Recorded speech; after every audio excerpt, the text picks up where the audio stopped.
Hello everyone, welcome to the Quantum Zen Online Sangha. So today, instead of the sitting meditation, we're going to have a live Q&A. So if you have any kind of question about practice, Zen, meditation, life, any kind of questions, okay. You can just leave those in the comments. Also, if you want to tell us hello and also where you're from, that would be great. I already see a lot of people that practice with us on Tuesdays and Thursdays, and maybe one or two new people I haven't seen before. So please say hello and where you're from. Also, if you think anybody would be interested in this stream, go ahead and share it. You can go down below, it gives you some options to share it on Twitter or Facebook, anything like that. See, we're already getting some comments and questions in. I guess first I would probably want to give a quick update on our online Sangha. So probably, if all goes well, in about a couple of weeks we're going to have our new website up. So the quantumzen.org website will be up and running. It's a completely whole new design, and it's going to hopefully represent all of our international centers around the world. And also it's going to be a good support for the online Sangha. So hopefully in a couple of weeks that will go up. When the website goes up, we're going to have a chance for people to become members of the online Sangha. So they want to sign up for that. That way they can get access to these live streams, like archives of the live streams, some information about doing one-on-one interviews with the teacher. We're going to start doing some kind of programs, either Dharma talks, some informal discussions, workshops, things like that. And hopefully we can do like a half-day retreat and things like this. So just stay tuned. The website's up now, the old one, quantumzen.org. And again, hopefully in a couple weeks we'll have the new site up. And if you want to know more about the online Sangha, you can go to quantumzen.org/online. And I believe there's a link below down in the description, so you can check that out.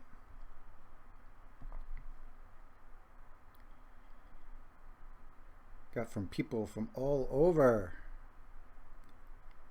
Adam from Hungary, hello. Quiet Center from Atlanta, Georgia, welcome. Adam from Poland, Javier from Chile. We have John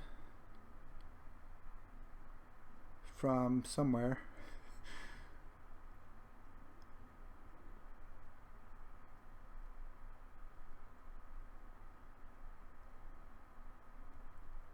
Tony thought he was late for sitting. No, you're not. So you're off the hook.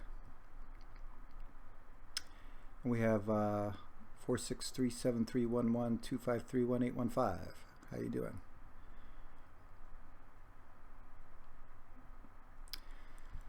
So let's take the first question. We have a question from the Quiet Center. What qualifications are required to become a Zen master? So I would say first is, what is a Zen master? Because I don't have any idea. If you're talking about our true self, remember the Buddha already said that everybody's already enlightened, right? So everybody already has this original clear nature. It's not depending on how old you are. It's not depending what color your skin is. It's not dependent on what religion you believe in. Not dependent on your age, or if you're a man or woman, or even if you're a Buddhist or a Zen practitioner. Everybody already has this original nature. So somebody asked the sixth patriarch, Ning, what's the difference between an enlightened person and one who's not? And he said, nothing. He said, the only difference is, though, that the enlightened person notices their enlightenment and the other does not. So that means that everybody already has this original clear nature. So it's interesting, it's said that the Buddha got enlightenment, but the Buddha never got enlightenment. You know, we think this practice is like some gaining idea, right? If you do some practice, you'll get enlightenment, or you'll get some kind of state of mind. But actually it's not true. All we're doing is returning to what's already there. So if you do that, then already you're a Zen master, title or not.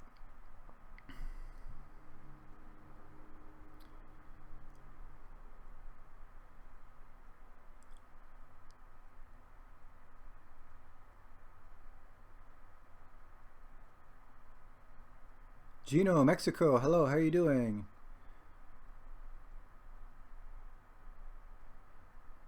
Anita from London, hello.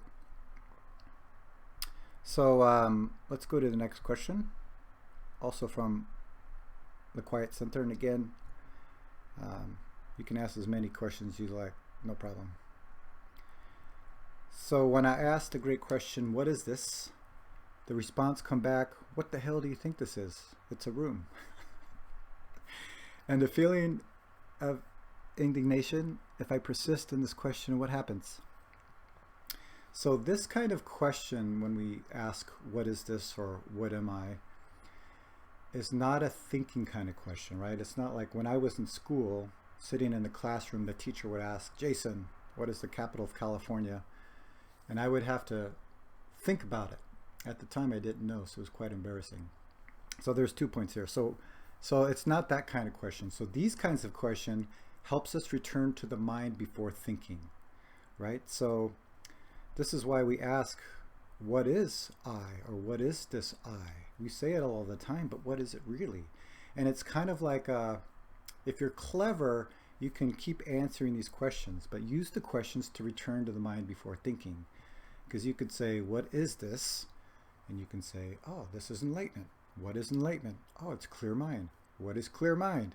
And eventually you'll get to this point where you can't answer anymore, right? It's like taking an onion and peeling all the layers back.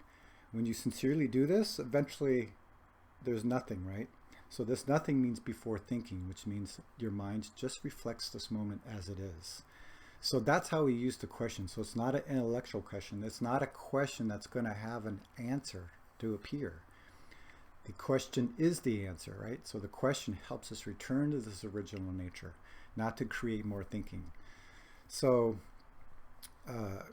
take the onion and peel the layers back. Eventually you'll come to this place where you don't know.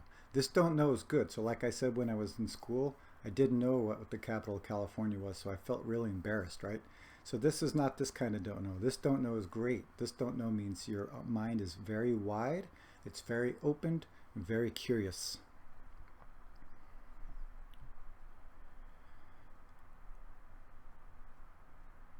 Magdalena, hello. Vivian, great to see you. I think I just responded to your email, so check that out.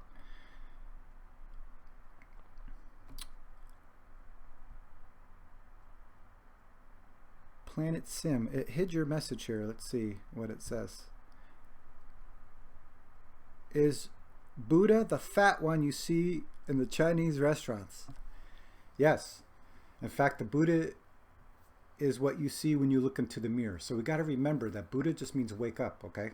So everyone has this original clear nature. So the fat Buddha has it, the skinny Buddha has it. If you look at the statue of a Thai Buddha, the face is very skinny, but if you look at the Korean style Buddha, the face is very thick, okay?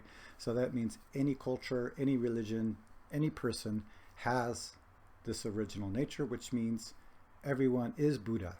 So yes, you're correct.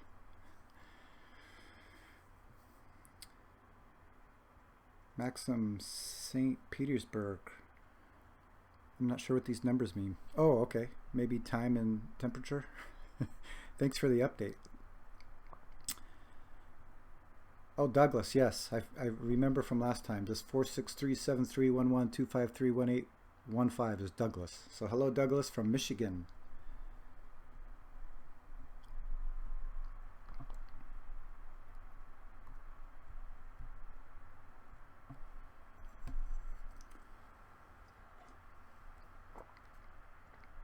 Quiet Center, is your sense of self still limited to a single body in a single place and time after all of your years of practice? What would you say have changed? So this sense of self brings up the question, what is self? And like I said before, if you answer this sincerely and honestly, you can't find it. You can't find this self, right? So when you do that, you return to this mind before thinking, and that means this mind and body, time, place all become one point, okay? It becomes this moment. There's no other place, and there's no other time, right? Time is created by thinking. So I remember my teacher said that people spend most of their time thinking about two things that do not exist, the past and the future. And if there is a past and a future, then bring it here. Can't do it, right? So, and then also, your question is, what would you say have changed? There is no change. We have a teaching that we say that everything is changing, right? But that's just for teaching purposes. We want to let people know that everything doesn't stay the same, right? So there's not one thing that doesn't change. But if you look at it carefully, there is no change. There is nothing that's changing, right? Because if there is something that's changing, that means we have a past, present, and future. And if we clearly look at this moment, there is no past, present, and future, which means that nothing actually changes. So sitting here answering your question is the truth. It doesn't have past, it doesn't have future, it doesn't even have present. So that's very important.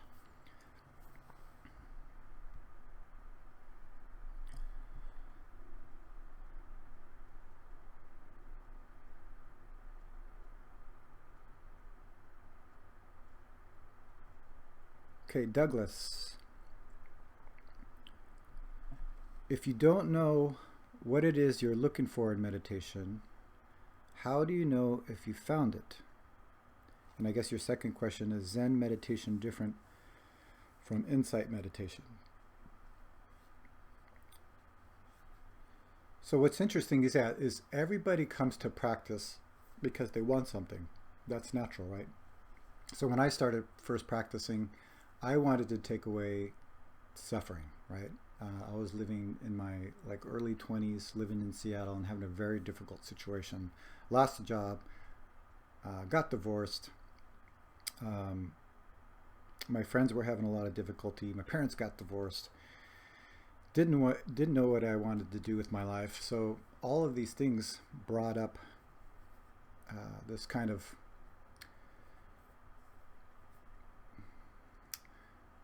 seek to look into what is it that causes suffering, right? I think the Buddha had this too. Even though he had a pretty good situation, he knew something wasn't quite right. So we all come to practice for something. We want something out of it. But once we start investigating this, we see our true self. And when we see our true self, this becomes don't know mind, right? We find a place that we already started from. So again, this original nature is something we've already had the whole time. It's just been blocked. And it's usually been blocked by creating I and you and opposites thinking, right? Good and bad and right and wrong. And creating the view of ourself, the view of this world, the view of our friends and family. And this separates us actually from everything. So I think it's okay if somebody comes to meditation looking for something, that's fine. All I recommend is just look at it. What is it that's trying to find something? What is it that you want? What is this thing that even wants something? What is that? So if you start looking at that sincerely, we'll find something completely different. And you asked if Zen meditation is different from insight meditation. So the Buddha said in one of the sutras that all of the different kinds of practices, so all the different kinds of meditation and Buddhist practice, but also this could relate to all the different types of religion, is like many different fingers pointing to the moon. If you're attached to the finger, then you no longer see the moon. See, that's where like religious war comes from, or conflict like this, right? It has to do with this is correct and this practice is not correct, or being very attached to the form of your practice or religion. So that's interesting. All the different styles of practice are different fingers pointing to the moon. So yeah, so Zen meditation has a certain form, and insight meditation has a different form, but all of it's pointing to the same thing. And again, if we get attached to the form, we cannot see what it's being pointed to. I always tell the story about the Buddha because it's very interesting. The Buddha sat under the Bodhi tree, woke up, perceived his true nature. We call that he got enlightenment, and then used that to help the world. So when he perceived that star, what kind of Buddhism was that? I think that's an important point, right? What kind of Buddhism was that? If you perceive the truth of someone's hunger, what religion is that? So what do you do when you perceive the truth of someone's hunger? You give them food. Is that Zen? Is that Buddhism? Is that insight meditation? What is it? So this is where we have to detach from name and form, right? Use our practice to perceive the moon, which means perceive our true self. So use the practice to perceive that. Then when we perceive that, we can see that the different practices are the same. They usually seem different because we get lost in the text, even in Buddhism too, right? Supposedly when the Buddha died, they gathered together, the monks, and were having a difficult time agreeing about what the Buddha actually taught. So they spent more time arguing about what the Buddha taught rather than practicing. So that happened in every religion too, right? And also text. You know, the Buddha's teaching wasn't written down for like 500 years, right? Then it was written in Pali, and then it's translated to all these different languages. So in essence, you lose, first of all, you lose something in speech, right? Because the experience and the idea is completely different. But in the speech and words, you lose a lot of context, especially when you're translating, and especially over that period of time. When I was in school, we played this game, I think it was called Telephone, can't remember. But the teacher would say to one person and whisper in their ear, okay, tell the next person Johnny is going to the store to get milk. Okay. So that student would tell the next student, whisper, and then that other student would whisper to the other students, and it would go all around the class, like 25 people. And by the end, the teacher would ask, all right, to the 25th person, so what did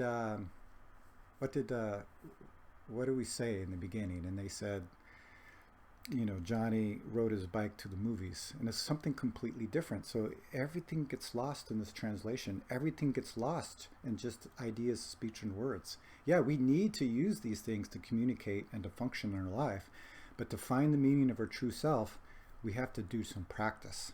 So the Dalai Lama said, if you want to understand other practices and other religions, you have to attain your own. That's interesting. So he said, the experience of your own religion, you can understand other religions and other practices. So in essence, yeah, there is no difference. Just the kind of name and form is different. And also the culture makes it different too. If you look at Japanese Zen, Korean Zen, American Zen, Thai Zen, it's all very different because it's influenced on the culture.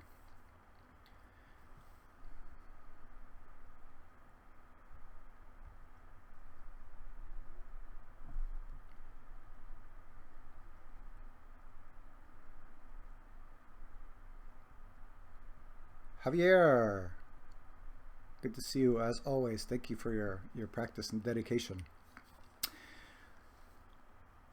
In our daily life, what does it mean to do something 100%? Is focus attention on the action itself and stop thinking or checking? Is it to avoid thinking about what I will do next and go back again to what I'm doing right now? Yes, all of it. So, yeah, Zen Master Sung Song came up with this phrase, when you're doing something, just do it, right? So do it 100%. I don't think we have to even think about any of that stuff, right? So all we're doing, and it starts on the cushion, right? We do this formal practice. So we do some formal practice, and maybe you have a mantra or counting breaths or some kind of phrase that you do. So you do that, and then naturally the mind will drift off. That's its job. All we're doing is perceiving that, coming back to our breath, coming back to our practice, coming back to what we're doing right now. So when we do that on the cushion, say like we do it every day for 20 minutes, that means we can take that practice and do it anywhere. So to do something 100% means that. So you're going to be driving your car, naturally the mind will drift. That's okay. That's its job. all we have to do is come back to your speed limit, come back to the cars in front of you, come back to the mirror. If somebody comes up to you and asking for help, naturally we drift off. This happens many times, and I bet it's happening around. Somebody's blabbing their mouth, and we're pretending we're listening. Yeah, oh yeah. But our mind is somewhere else completely. And that's not good or bad. It just has a natural result. And that natural result is some kind of difficulty or problem or conflict. So just do it 100% just means come back to what you're doing right now and just do that. And if you're checking, not checking, thinking, not thinking, it doesn't matter. Just right now in this moment, what's happening? Don't worry about what's going on 5 minutes ago or even 1 second ago. Right now, what can you do about it?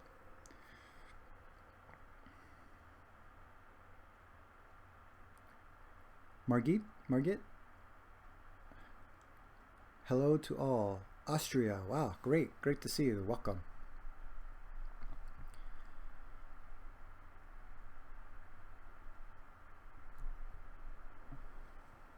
Vikrant? I'm sorry if I pronounce these names wrong. I'm very bad with just names, but in words in general. Is effort and an intentional thought, or does that also happen naturally? So this is interesting, right? I get this question a lot about effort and direction. So before thinking, so we call this, or don't know what mind, before thinking, there is no intention, there's no Buddha, there's no Bodhisattva, there's no Zen, there's no life, there's no death, there's no I, there's no you, there's no God, there's nothing. It's before thinking. So that's our original state, but it's very important to realize, to not get fixated on that or attached to that point. So when we perceive that mind before thinking, we also perceive the nature of what it is to be a human being. We perceive the nature of I, we perceive the nature of our thoughts, we perceive the nature of our emotions, we perceive all of that. So all of that stuff is not good or bad, but usually it controls us. We don't know what it is to be a human being, right? Zen Master Sung Song would often say that human beings are the #1 stupid animal. And it's kind of, at first you hear it and it's funny, but it's actually true. Like he said, everything in this universe understands what to do, right? The sky knows what to do, the sun knows what to do, the rain knows what to do, the trees know what to do, cats, dog, animals. They understand their job, right? They understand the connection that they have with each other. And that understanding is not up here, it's before thinking, right? So, but human beings, we don't really know what our job is, right? That's why there's so much confusion. That's why there's so much pain. That's why we're destroying this earth.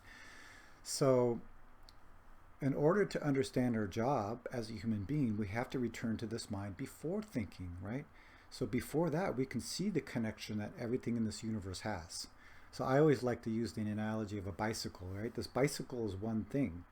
And it all has its job and its function, right? So if you take off the tire, the bike's going to have a problem. If you take off the handlebars, the bike is going to have the problem. If you take off the chain, the bike is going to have a problem, right? So even though that we call it a bike and everything's connected, there's these individual parts that has its function, right? So human beings are a part of this, right, in this universe. And we just don't understand what our job is, so we break that part. And that means the universe can't function correctly.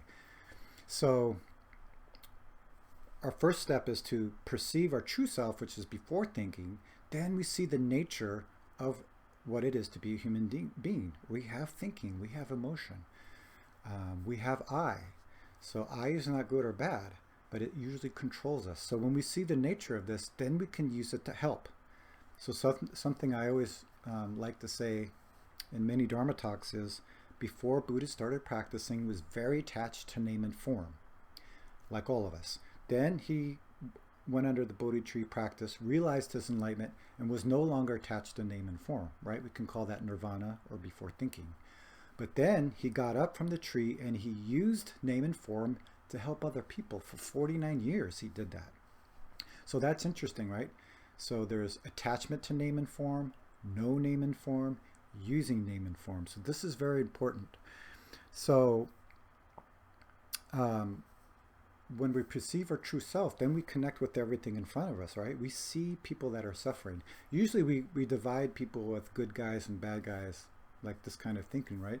But if we really look, we just see suffering. And when we see suffering, we want to do something. So this is where intention comes in. This is where direction comes in. This is where we can use this I to help. I always say when I'm doing interviews with people is, tell me if you hear a difference in statements. I hate you. Okay, that's one statement. Second statement, how may I help you? Both have I, but the direction is different. So I say, first, perceive your true self. Then direction appears automatically. Our job in this moment becomes clear right now. Thank you for your question.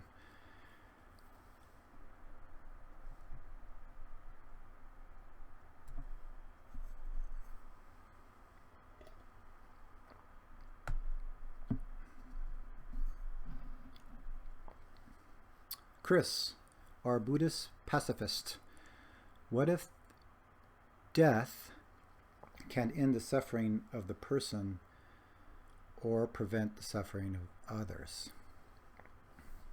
I'm not quite clear on that last part, but first of all, life and death is created by thinking, okay?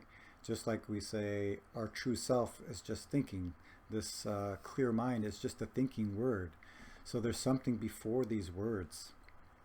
So, and also, what is suffering really, right? So I think it's easy to get confused if we overthink these things, right? If we think about it too much. So again, if you perceive your true self, then it's clear about what we need to do, right? Whether that's dying or not dying, or ending suffering or not suffering. I mean, it's like this, you know, if we're sitting here and a little toddler came and fell down, you would just pick that up. So what do we call that? Do we call that helping? Do we call that bodhisattva action? It's actually none of those things, actually. So again, if we perceive our true self clearly, if we perceive the condition of being a human being, then it's very clear what we need to do.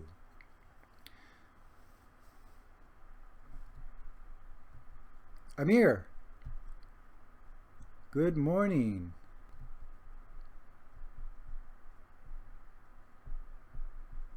We have a lot of questions today. I hope I can get through all this.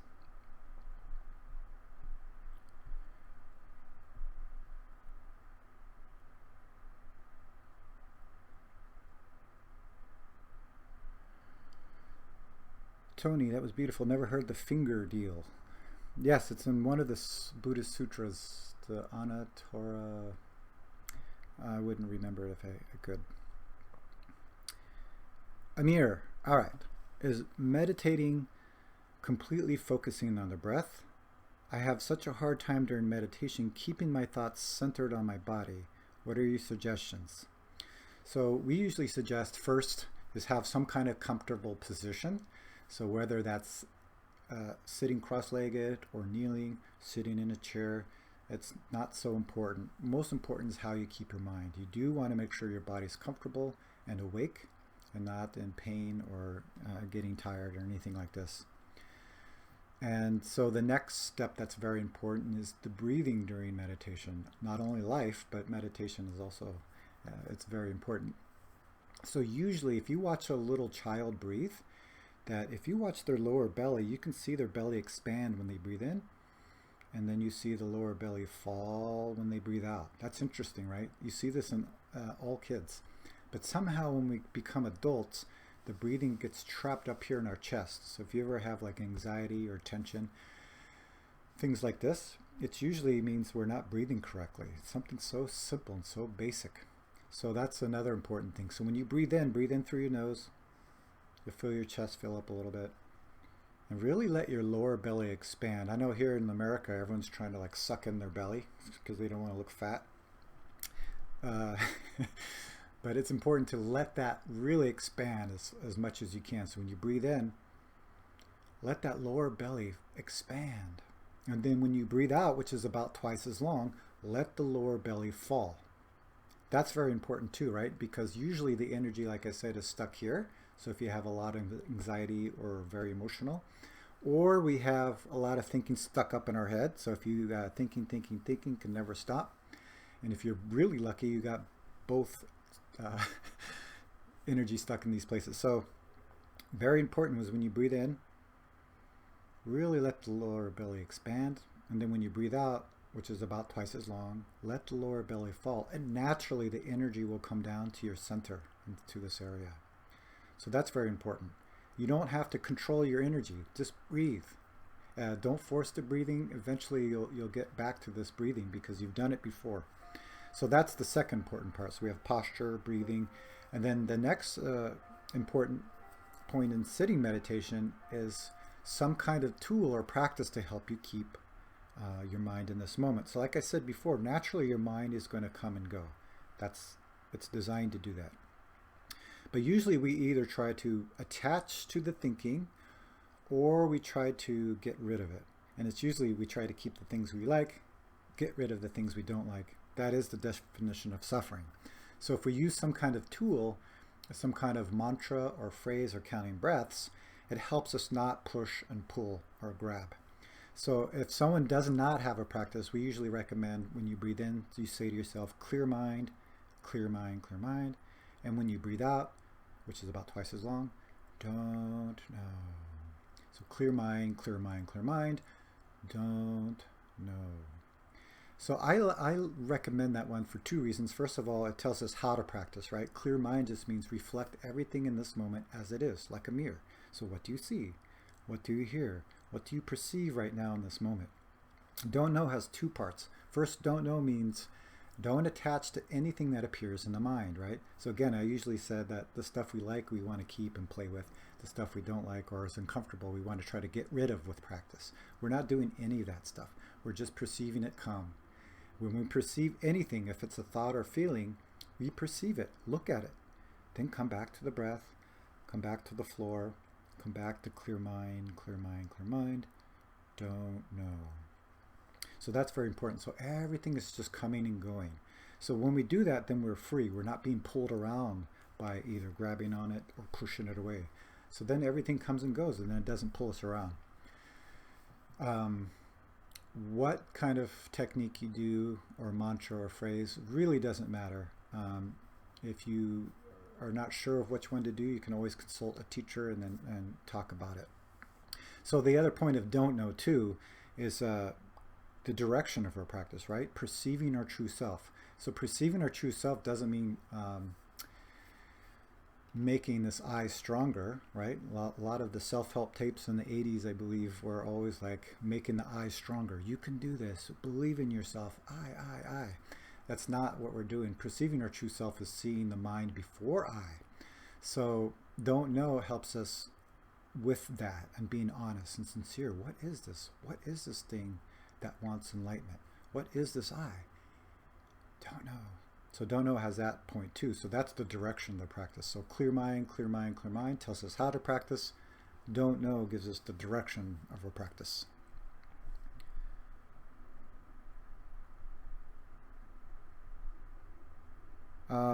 Cannot pronounce this name, but good day.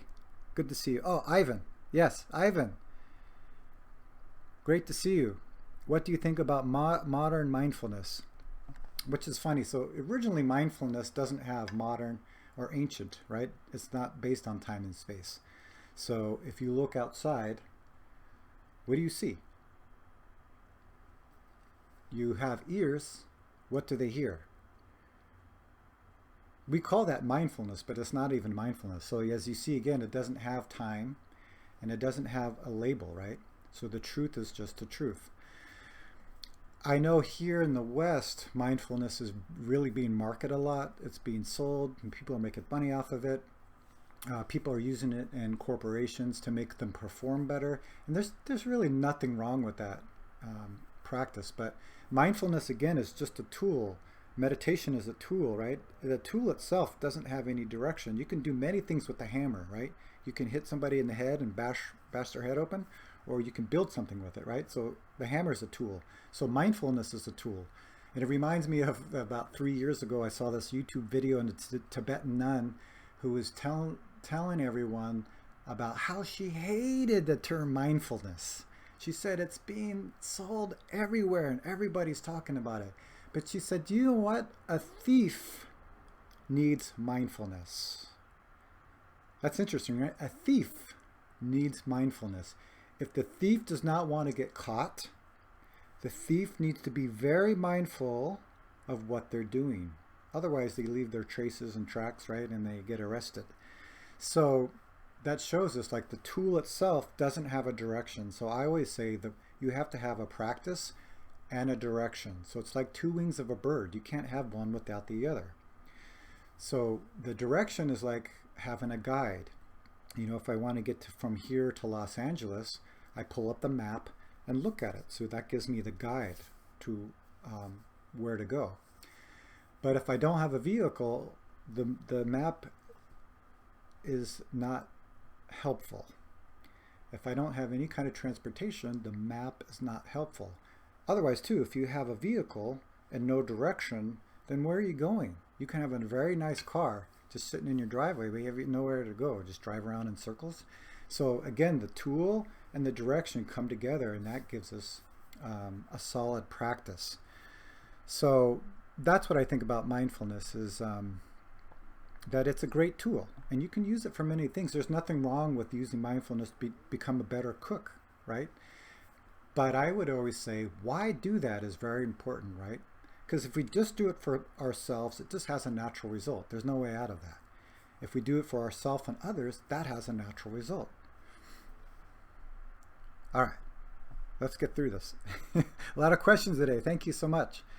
In daily life, how do we deal with desires that arise? For instance, in food or sex. Should you pig out and eat what you want and exercise restraint?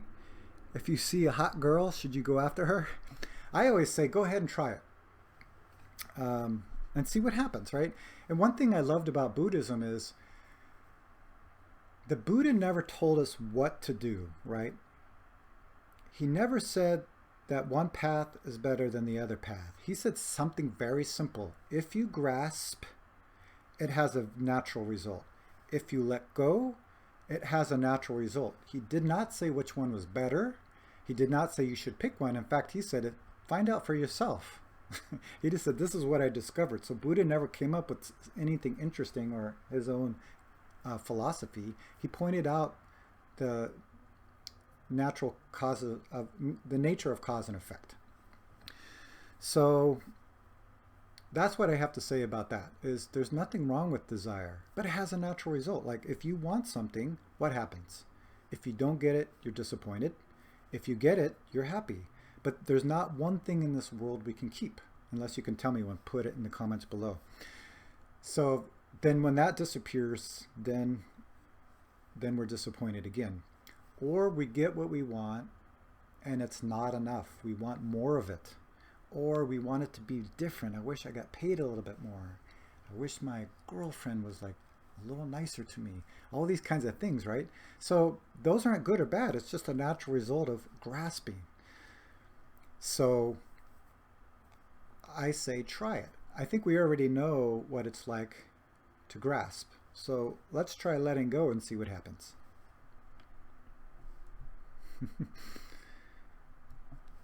Adam, who are you? My name's Jason. Amir, my question was answered, I think. So it doesn't sound completely answered. That's okay. If you know, we do this practice and we do these questions and answers kind of not to get answers and feel like, oh, everything's great now, it's answered everything I need to know. Hopefully the practice in these live Q&As give us a question, right? A question that will help us return to this before thinking mind. Because if we're trying to look for some answers that are going to like, oh, okay, now I've answered this, everything's great. that's not going to last either, right? So that's what I mean about using these questions to help us return to before thinking. So I might have told the story before, but I think it's a good point, is in Korea some time ago, they had this big Buddhist conference. It was a 1-week conference, and many different kind of speakers gave talks. And at the end, at the very last day, they kind of wanted to summarize the whole week. So one of the speakers got up and said, everything comes from mind alone. And everybody was very happy with that, right? It's very settling. Like, yeah, all of our problems in this world comes from our mind. We make something, so we get something. But then there was... Looks like we're back.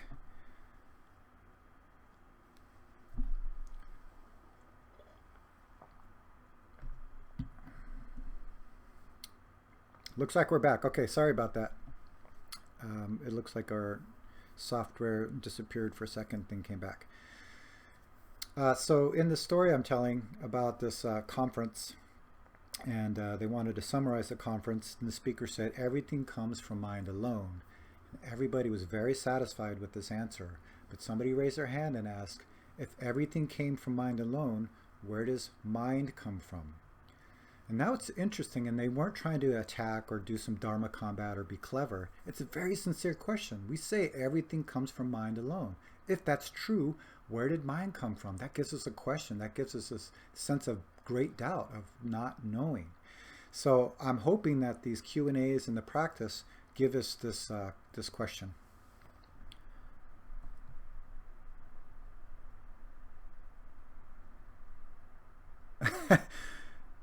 Magdalena asked Adam, who asked this question? So Adam asked, who are you? And she asked, who asked this question? Very good answer.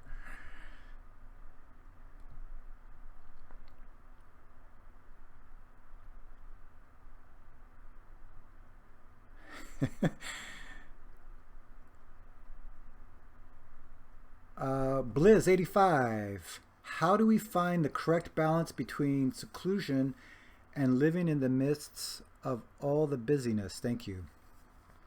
So yeah, it's sometimes thought that our practice means that we kind of go off and retreat, or we go to the mountain, or we go to the quiet place to do this practice, and then we come back to this very busy life. But I've noticed, I've been in these quiet settings, I was a monk for many years, that wherever you go, even if it's the top of the most quiet mountain, right, or in a cabin, that you'll notice that this mind is still busy. So there's a book that was had an interesting title, Wherever You Go, There You Are. And it's like that, right? So I think what's important is to, first of all, find quiet in this moment, whether that's on the mountain or in the busy street, right? Because quiet and noisy, busy, not busy, are opposites thinking. That's just created by our own mind. So it's important is find our true self. So when we find our true self, then it doesn't matter if we're on top of a mountain or if we're working in a corporation. It's the same, right? We only have this moment. We think we have, you know, when we think about our life, it's all in our mind, right? Like if we think about our life, I am this, I am that, I do this, this is what I do, that defines me. But that's just some crazy idea, because if we look at what we're doing right now, it's not that. So if you want to find that balance, then that means we need to perceive our job in this moment. If we perceive our job in this moment, then there is no quiet or loud. There is no busy or not busy, right? It's just right now, what can I do? You know, I teach a lot, and I have 2 kids that I watch a lot during the day. So a lot of things going on, and I notice that if I start to think about all of the things I have to do, then I'm not functional at all to anybody. So rather than, if we put all our energy into what we're doing now, then we actually, first of all, get that job done, and also we reserve our energy. We waste so much energy just thinking about all the stuff we have to do, stressing about all that stuff. So if we just focus our energy into what we need to do right now, then it will take care of itself. If this moment is clear, that will make the next moment clear. So if we want to be truly helpful to our friends, our family, our co-workers, loved ones, then put all our energy into this moment, because it's the only time we can do something. We can't do anything 5 minutes ago, and we can't do anything 5 minutes later. Just right now, what am I doing? And then use that to help.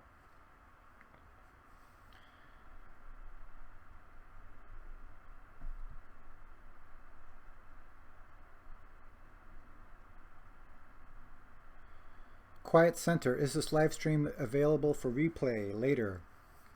Yes, we will eventually start archiving all of these live Q&As. So again, once we get the membership going, we'll have people have access to all of these talks. Chris asks, what's the best way to introduce Zen to other people? You know, it's funny, when Zen Master Sung Song talked about 4 ways to help people, first he said give them what they need or want. Second is to encourage people, you know, say nice things about them, encourage them. He said third thing is to teach the Dharma, right? Teach about practice. But he said most people won't listen to you. So then he said the fourth thing is actually most important is together action, right? So not talking about meditation or Zen, but doing stuff together with people, connecting with their own mind. If you connect with people, then they'll ask you questions, right? So I remember when I started practicing Zen, I was training to be a monk. My parents had no idea what was going on. First of all, they didn't know what Zen was, and they didn't know what being a monk was. So it was very confusing for them. And I knew that. So whatever I would say to them, I knew that would cause more confusion. So all I did is when I visited them was act together with them. So my mom liked to go out and listen to blues music and drink beer. I did that. My dad liked to watch lots of movies. He would cook a lot of food, so I would just eat what he made and just did whatever he did. And then there was some kind of connection there, right? I wasn't separating myself between us and them, or I'm doing this thing and you're doing this thing. So when we start doing that, we start connecting people on a human level, right? And then from that point, later, my mom started asking about, you know, I've noticed every time you come visit, something has changed. What's going on? It's like, what is meditation? What is Zen? And a lot of the questions she had in her own mind was appearing, like she was raised a Catholic, and she said, why would God punish people? It's like, I love you, right? I love you and your brother. Why would I send you to hell? So all these big questions started appearing in her mind, and she came to me for that. So I always say, yeah, no wrong. If you're going to talk to people about meditation, keep it very simple, right? Keep it down to earth. People, if you make it too abstract, it won't connect to their everyday life. So you can connect what you say to everyday life, right? Like Zen Master Sung Song said, when you see someone who's hungry, give them food, right? That's Buddhism. So it's perceiving that they're actually hungry, right? Usually we're in a dream, so we don't see those people. So perceiving someone is hungry, then feed them. That's Buddhism. So if you keep it simple, people will understand. And some people just don't want to listen, so then do together action with them. Silber, I'd like to stay and listen, but I have to go to work. Sorry. Actually, we're ending right now. We're a little bit past our time. Let me see if there's any last question.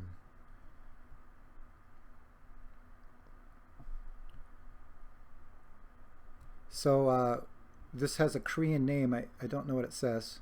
Maybe it's impolite to ask this question, but forgive me, sir. Are you married? Yes, I am married. I've been married since 2012 and have 2 kids. I was a monk, which I guess would be the next question from the name I can't pronounce. Jason, why you still shave your head and face? I've always shaved my face. I've shaved my head just because it actually feels really good. There's no special thing about it. Before, when I was a monk, yeah, my job was to shave the head, but I got so used to it for so many years that I just kept doing it. Chris, thank you very much. That was very helpful. I'm glad it helped. Adam, see you.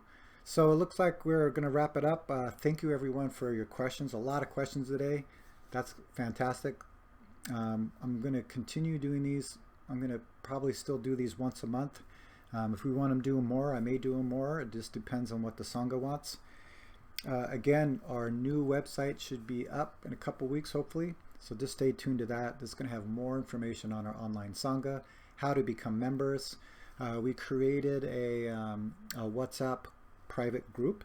So members eventually will be able to join that, and we can start exchanging, just daily questions or sharing daily experiences with each other, and just trying to get the Sangha together. So many people live in locations where there's no Zen center. So we want to create a feeling of Sangha by just communicating. So we're going to have this WhatsApp going. We created a private Facebook group where people can do the same, because some people don't use their phone on WhatsApp. So we're going to have a private Facebook group where people can, again, share experiences or ask questions, post pictures, anything like that.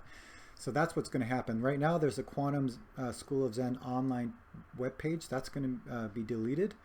And anything about the online Sangha will be on the Quantum School of Zen Facebook page. So if you haven't liked that already, go to the Quantum Zen Facebook page and like that. You'll see information about the online Sangha. People will become members of the online Sangha, can join this private group where we can exchange ideas. So just to let you know, a heads up, that should be, all happening in the next month or so.